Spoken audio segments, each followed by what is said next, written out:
السلام عليكم ورحمة الله وبركاته.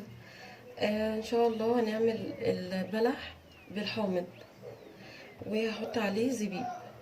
ده ان شاء الله يبقى عشان الفطار بتاع رمضان.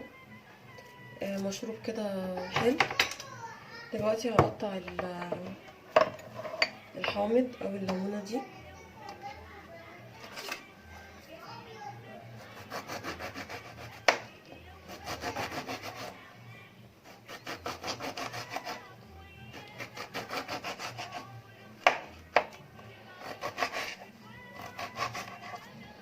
نقطعها كده مربعات.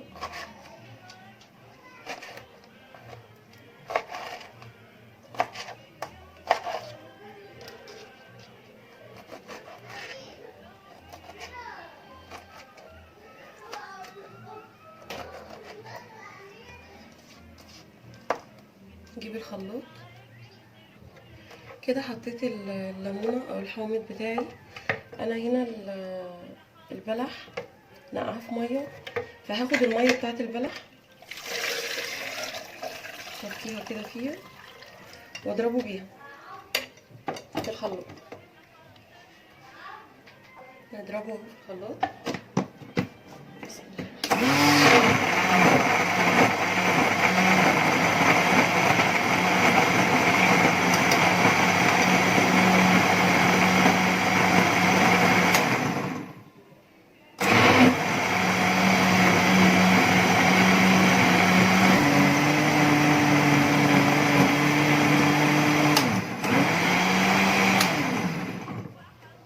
خلاص كده هصفيه في انا هحطه في اللبانه عندي.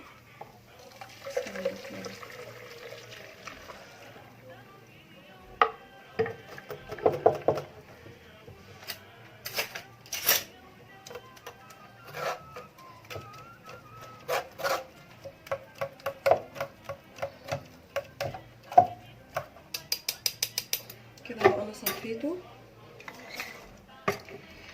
بصوا بقى، احنا هنا الزبيب هنحطه في الحامض. عايزه تطحنيه في الخلاط عادي، بتحطي الزبيب بترجعيه للخلاط تاني وتضربيه. بس انا بحبه بصراحه يبقى منفوش كده في العصير مع البلح. هنزل بالبلح برضو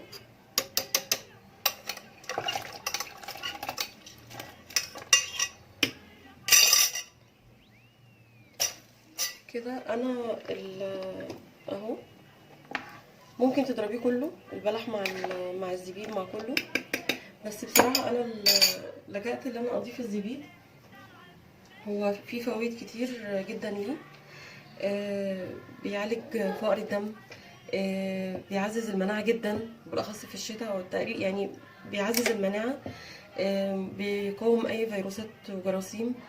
في فيتامين سي، بيخلص الجسم من السموم.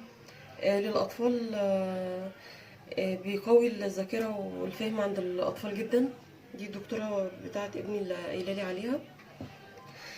بيعالج الروماتيزم، هشاشه العظام، الام المفاصل. في حاجه اسمها منقوع الزبيب، بتنقعيه وبتشربيه على الريق. ممكن تشربيه بعد الفطار، بيعالج جدا الام المفاصل وهشاشه العظام.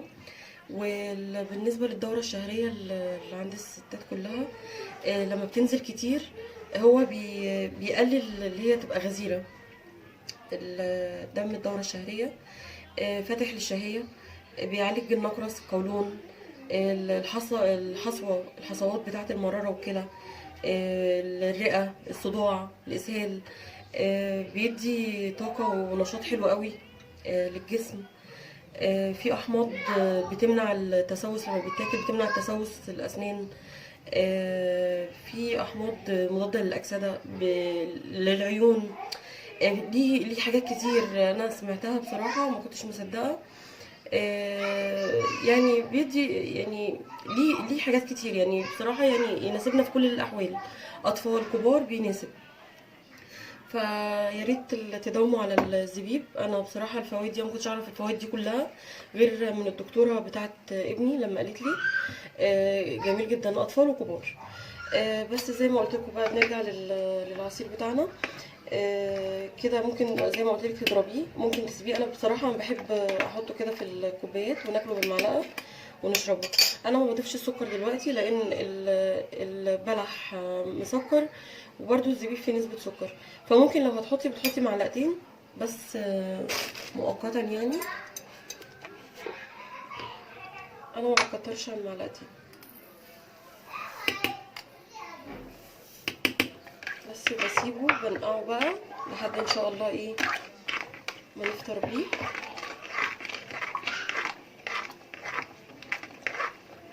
برضه هوريهولكوا في الكوبايه.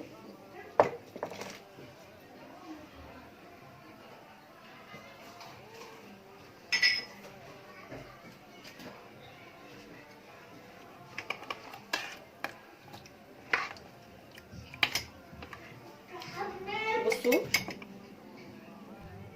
كده العصير بتاعنا اهو حلو قوي اهو.